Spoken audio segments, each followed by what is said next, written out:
In 1997, Apple Inc. had 90 days of cash left. 90 days. The company was weeks away from complete bankruptcy.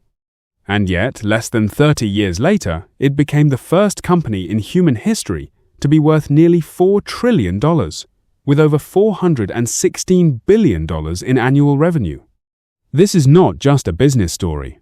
This is the most dramatic comeback ever told. Welcome to the story of Apple. The company that started in a garage, got kicked out of its own house, died, and then came back to change the world forever. It's 1976.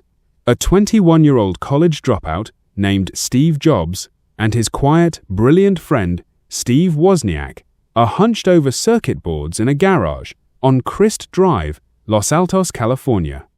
Wozniak, the technical genius, has just built something extraordinary, a personal computer that anyone could actually use.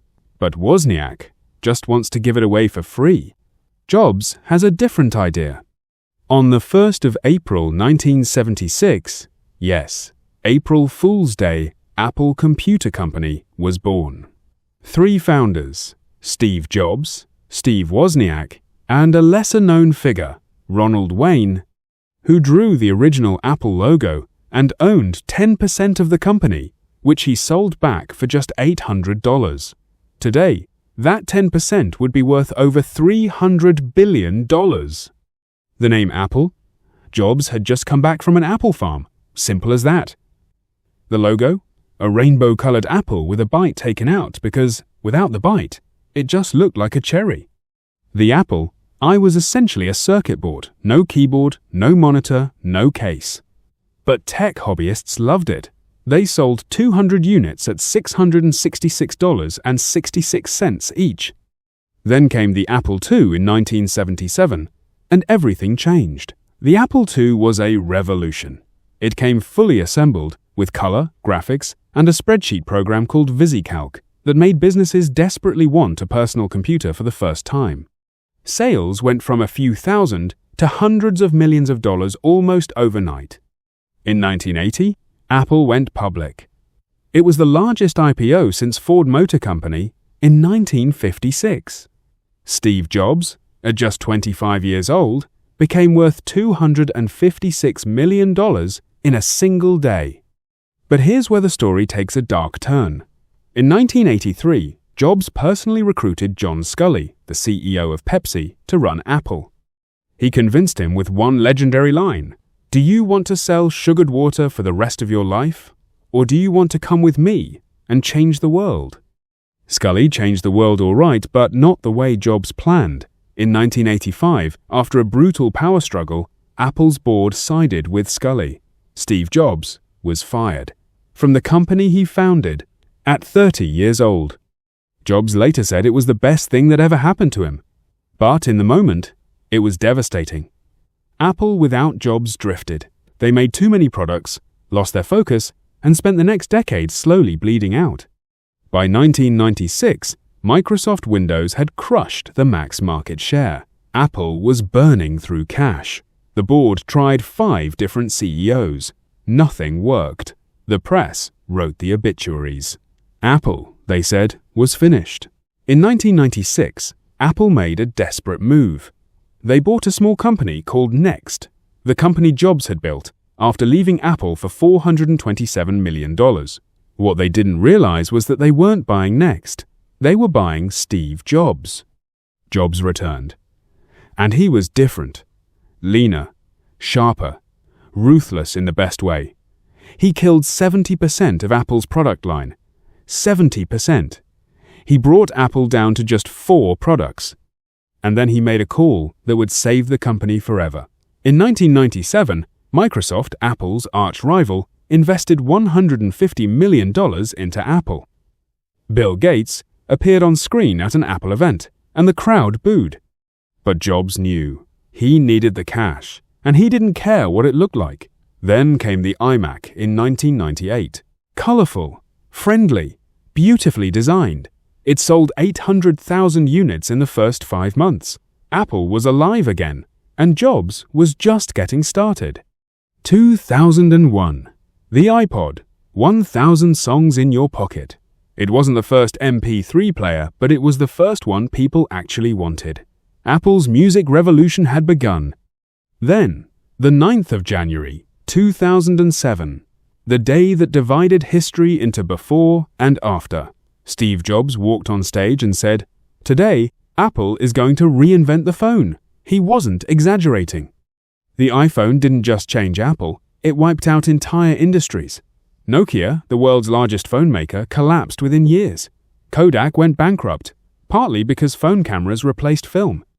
The music industry, the navigation industry, the camera industry, all permanently disrupted by one device. In 2010, the iPad. In 2011, Siri. The App Store created an entirely new economy today. Over 5 million apps exist, generating more than $1 trillion in commerce annually.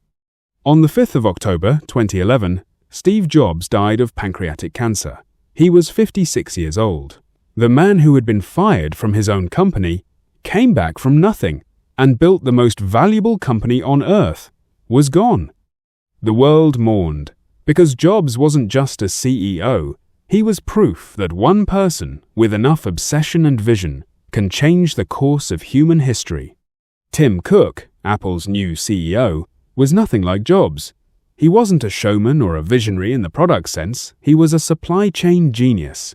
And he quietly did something extraordinary. He made Apple even bigger.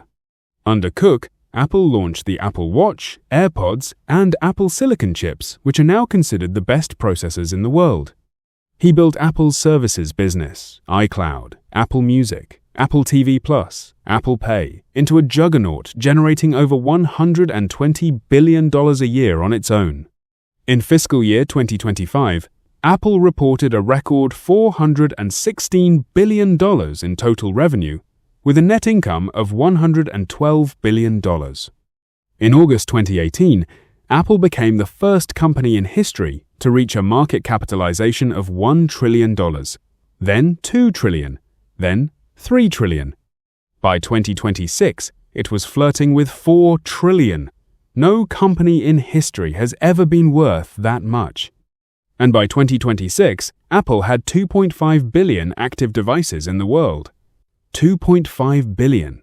That's nearly one device for every 3 humans on Earth.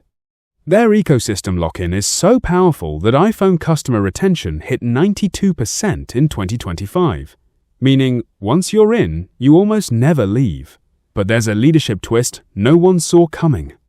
In April 2026, Tim Cook announced he will step down as CEO in September 2026, handing the reins to John Ternus, Apple's SVP of Hardware Engineering, the man credited with Apple Silicon and the iPhone 17's record-breaking success. So where is Apple headed in 2026 and beyond? 4 massive bets define its future.